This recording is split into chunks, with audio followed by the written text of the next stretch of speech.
رب فرماتا ہے جو بندہ بھی کوئی برائی کرے گا اسے اس کی سزا ضرور ملے گی۔ کوئی شخص برائی کر کے یہ نہ سمجھے کر لی میں نے ختم ہو گیا معاملہ، اسے سزا ضرور ملے گی۔ برائی کتنی ہو، کس قدر ہو، حد کیا ہے، وہ بھی قرآن پاک نے بیان فرمایا فَمَن يَعْمَلْ مِثْقَالَ ذَرَّةٍ شَرًّا يَرَهُ، ایک ذرے کے برابر بھی اگر تو شر کرے گا تو وہ تیرے سامنے آئے گا، تیرے سامنے آئے گا ذرے کے برابر۔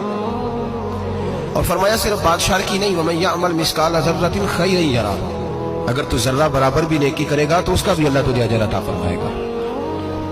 جو بھی برا کام کرے گا، کوئی بھی برائی کرے گا، وہ 7 پردوں میں چھپ کر ہی کیوں نہ کرے، وہ ساری دنیا سے اپنی آنکھیں بند کر کے کیوں نہ کرے، وہ سمجھے کہ میں بڑا سمارٹ ہوں، بڑا تیز ہوں، میں نے اس طرح گناہ کیا ہے کہ میں نے کوئی نشان نہیں چھوڑا، کوئی اس کے اندر میں نے ایک ذرہ برابر بھی غلطی کا امکان نہیں چھوڑا کہ اسے پکڑا جاؤں۔ فرمایا نہیں، ساری دنیا سو جاتی ہے، رب بیدار رہتا ہے۔ سب کو دھوکہ دیا جا سکتا ہے، رب قریب کو نہیں دیا جا سکتا۔ سب لوگ تیری چالاکی کی نظر ہو سکتے ہیں، تیری تیز زبانی کی نظر ہو سکتے ہیں، لیکن میں یعمل سوءا یجزا بہ، فرمایا یاد رکھ اگر تو برا عمل کرے گا تو تجھے سزا ملے گی۔